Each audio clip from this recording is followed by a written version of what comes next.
히브리서 강해 계속 이어가고 있습니다. 히브리서 11장부터 13장까지는 이제 후반부 내용이 되겠습니다. 과연 온전한 믿음이 무엇이고 또 온전한 믿음을 가진 사람들의 삶의 모습이 어떠한가를 히브리서 마무리를 짓고 있습니다. 우리가 히브리서 11장을 열면서 온전한 믿음이 무엇인가를 함께 나누었죠. 그래서 히브리서 11장 내용 안에 있는 온전한 믿음의 사람들을 소개하고 있는데요. 우리가 첫 시간에 살펴본 아벨의 그 믿음, 그가 가인보다 더 나은 제사와 예물을 드린 이 사건을 통해서 하나님이 아벨을 어렵다, 너가 정말 온전한 믿음의 사람이다 라고 했던 것이죠. 삶의 현장 속에서 하나님 앞에 나아갈 때 이 아벨 같은 믿음이 저와 여러분의 믿음이 되기를 주님의 이름으로 축복합니다. 오늘 두 번째 인물을 만나게 될 텐데 에녹도 마찬가지였습니다. 에녹은 하나님 앞에 하나님을 기쁘시게 한다는 증거를 받은 인물이었습니다. 그렇다면 에녹이 하나님을 기쁘시게 한 증거가 뭘까? 그리고 그 증거를 받은 이 에녹에 나타난 그 삶의 결과가 무엇이었는가를 살펴보면서 저와 여러분들이 하나님을 기쁘시게 하는 믿음의 증거를 받아서 에녹이 누렸던 그 은혜를 여러분도 누리게 되기를 주님의 이름으로 축원합니다. 오늘 읽으셨던 이 히브리서 11장 5절에 믿음으로 에녹은 죽음을 보지 않고 옮겨졌으니 하나님이 그를 옮기심으로 다시는 보이지 아니하였느니라 라고 말씀합니다. 여러분 이 창세기 5장을 읽으시면 이 아담의 족보가 쭉 나옵니다. 대부분이 거기에 나오는 인물들은 몇 살을 향수하고 죽었더라. 그런데 죽음을 보지 않고 하나님이 옮기심으로 천국으로 바로 들어가는 은혜를 받은 인물이 에녹이었습니다. 그리고요, 창세기 5장에 보면 그 나타난 모든 인물들의 평균 수명이 913세입니다. 그런데 이 에녹은 365세를 맞이하고 하나님이 죽음을 보지 않고 데려간 인물로 소개를 해두고 있는데요. 그게 바로 하나님을 기쁘시게 하는 증거 때문이었습니다. 그렇다면 이 하나님을 기쁘시게 하는 증거가 과연 뭐였냐는 겁니다. 이 에녹이 65세 때 머두셀라를 낳게 되는데 이 머두셀라를 낳고 난 이후부터 300년을 하나님과 동행하며 자녀를 낳게 됩니다. 23절 24절에 보면 365세를 그가 살다가 천국 갔지만 에녹이 하나님과 동행했다는 이것이 하나님을 기쁘시게 했던 바로 그 증거였습니다. 근데 여러분, 에녹이 하나님과 동행했다고 그러는데 눈에 보이지 않는 영이신 하나님과 어떻게 동행을 했다는 것일까요? 이게 바로 믿음이라는 겁니다. 그래서 히브리서 11장 1절에 뭐라고 얘기했냐면 믿음이 뭐냐? 바라는 것들의 실상이고 보이지 않는 것들의 증거다 이러는 겁니다. 그러니까 보이지는 않는데 증거가 있다는 겁니다. 그래서 이 증거를 믿는다는 거예요. 하나님이 내 옆에 언제나 계신다. 하나님이 나와 함께 하신다. 이건 믿음 아니고는 이해할 수 없는 거거든요. 그러니까 믿음이 있으면 하나님이 나와 함께 하신다는 게 믿어지는 거예요. 그래서 그분과 동행할 수 있는 거예요. 그래서 선진들이 이 증거를 통해서 믿음을 갖게 됐던 겁니다. 그러니까 이 에녹이 믿음으로 하나님과 동행을 한 거예요. 하나님을 기쁘시게 하는 증거가 6절에도 이렇게 기록되어 있습니다. 반드시 하나님이 계시다는 것.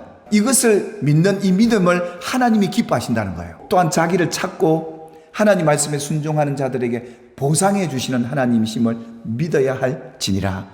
이 얘기를 했던 겁니다. 그래서 하나님이 기뻐하시는 이 믿음의 두 가지 내용이 여러분의 믿음의 내용이 되길 바라고, 여러분이 하나님을 찾고 하나님 말씀에 순종해서 하나님과 동행하는 이들에게 주는 보상이 있다는 사실을 믿어야 할지니라. 누구를 보면서요? 에녹을 보면서 그랬던 겁니다. 에녹이 하나님과 함께 동행을 했다고 그러는데 동행한 인물이 에녹만 있었던 게 아니죠. 가장 먼저 지었던 아담도 하나님이 동행한 인물이었습니다. 그래서 하나님이 에덴 동산을 지어놓고 아담을 에덴 동산에 이끌어 들여서 에덴 동산을 하나님과 함께 경작하고 관리합니다. 하나님과 동행하면서 이 에덴 동산 천국을 누렸던 겁니다. 근데 이 동행이 계속됩니까? 아니요.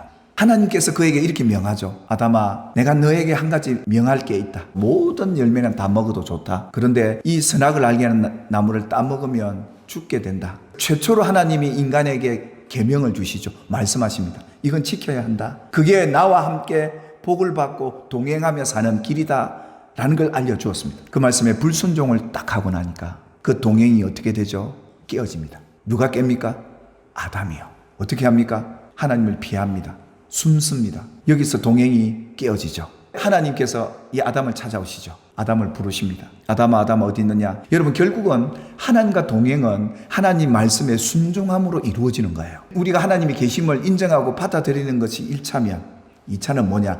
하나님이 우리의 명한 계명 말씀에 순종해야 하나님과 함께 동행을 하는 거예요. 근데 아담이 어떻습니까? 이 계명에 하나님 앞에 불순종하니까 하나님과 동행할 수 없게 돼버린 거죠. 근데 여러분, 에녹은 하나님을 기쁘시게 하는 이 증거를 받아서 300년 동안 하나님과 동행하다가 천국 갔다고 하는데, 성경 전체의 얘기에 믿음의 사람들의 얘기를 보면 아담 이후로는 모두가 이 동행이 깨어지는 날이 있더라고요. 그럼에도 불구하고 그 동행을 다시 하자고 찾아오셔서 은혜 주시고 죄를 깨닫게 하시고 사랑으로 우리를 받아주시는 그런 하나님의 은혜가 있기 때문에 동행이 가능한 거예요. 그래서 하나님과 동행할 때는 평안이 있었어요. 죄에서 자유함도 있었고요. 그런데 동행이 딱 깨어지고 나니까 두려움, 염려, 근심, 걱정, 이것이 찾아오면서 하나님과 동행이 안 되는 거죠. 그런데 하나님은 계속해서 찾아오는 거예요. 그래서 하나님이 이스라엘 백성에게 계명을 주신 거예요. 율법을 주신 거예요. 듣고 순종하면 내가 너에게 상을 주겠다, 복을 주겠다, 그렇게 약속을 하신 거예요. 근데 반면에 불순종하게 되면 어떻게 되죠? 재앙이 찾아오게 됐던 것이죠. 이걸 통해서 하나님과 동행을 알 수 있었던 겁니다. 왜 하나님이 이걸 주었느냐? 당신의 백성과 함께 살고 싶었어요. 동행하고 싶었어요. 이건 하나님이 만드신 법이었어요. 그런데 이 법을 어기면 어쩔 수 없이 동행이 불가능하니까 하나님은 예수님을 보내신 거예요. 그래서 예수님의 십자가의 죽음을 통해 영원히 함께 할 수 있는 길을 복음을 통해서 열어주신 이 새 언약을 통해서 그들에게 믿게 하셨던 하나님의 그 사랑을 우린 성경 전체를 통해 보지 않습니까? 사랑하는 여러분, 여러분이 하나님 말씀 계명에 순종해 가신다면 하나님과 에녹의 동행이 여러분의 동행이 될 줄 믿습니다. 근데 여러분, 이 동행이 쉽습니까? 어렵습니까? 물으면 대부분의 분들이 어렵습니다 라고 얘기합니다. 하나님 이것도 아셨습니다. 하나님의 아들도 우리에게 보내주신 뿐만 아니라 동행의 쉬운 길을 우리에게 가르쳐 주셨는데요. 하나님이 이스라엘 백성들에게 이 율법 계명을 주시면서 이거 어려운 거 아니다, 하나님의 말씀은 멀리 있는 것도 아니다, 하나님의 계명이 저 하늘에 있는 게 아니다, 그래서 너희가 하늘에서 들려달라고 할 이유가 없다 하시면서 하나님과 동행하는 방법을 가르치시는데요. 하나님 분명히 복을 약속하셨죠. 상을 약속하셨어요. 어떻게 하면? 하나님의 말씀을 내 입에 두고 내 마음에 두고 행하라. 하나님의 말씀을 늘 듣고 읽고 마음에 새기고 살면 순종도 쉬워지고 하나님과 동행이 깨어지지 않고 쉬운 길이다 라는 걸 가르쳤던 거죠. 여러분이 세상 살면서 세상에 들려오는 소리가 여러분에게 더 크게 들려오시죠. 그런데 우리는 하나님의 음성의 길을 기울여야 합니다. 날마다 조심해야 합니다. 저나 여러분이나 하루라도요 하나님의 음성 안 듣고 살면 넘어질 약한 존재들입니다. 하나님 이거 아세요? 여러분, 우리 신앙생활이 어려워서 어려운 게 아니라 말씀이 멀어서 어려운 거예요. 원수 내 옆에 두고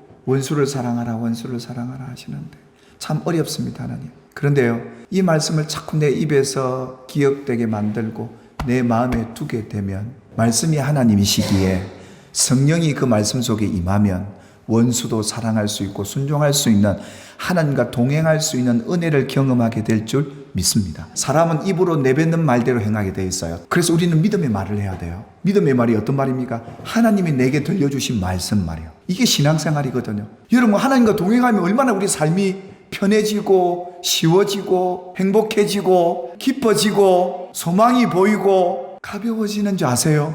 근데 내 삶이 점점 무거워지는 이유가 바로 그거예요.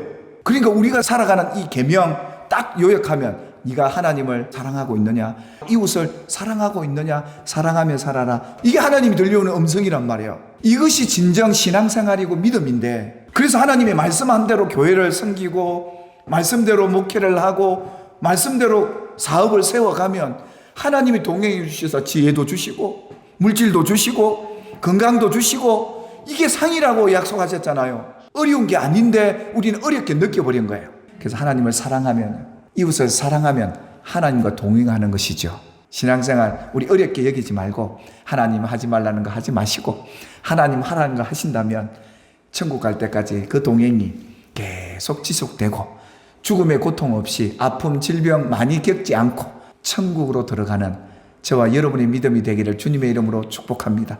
다음 주에 나눌 노아를 잠깐 소개하면, 하나님이 노아와 함께 해주셨던 그 동행을 여기도 성경이 언급을 해요. 그는 하나님과 동행했다라고 하는데, 어떻게 동행했는 그 방법은 이것이었어요.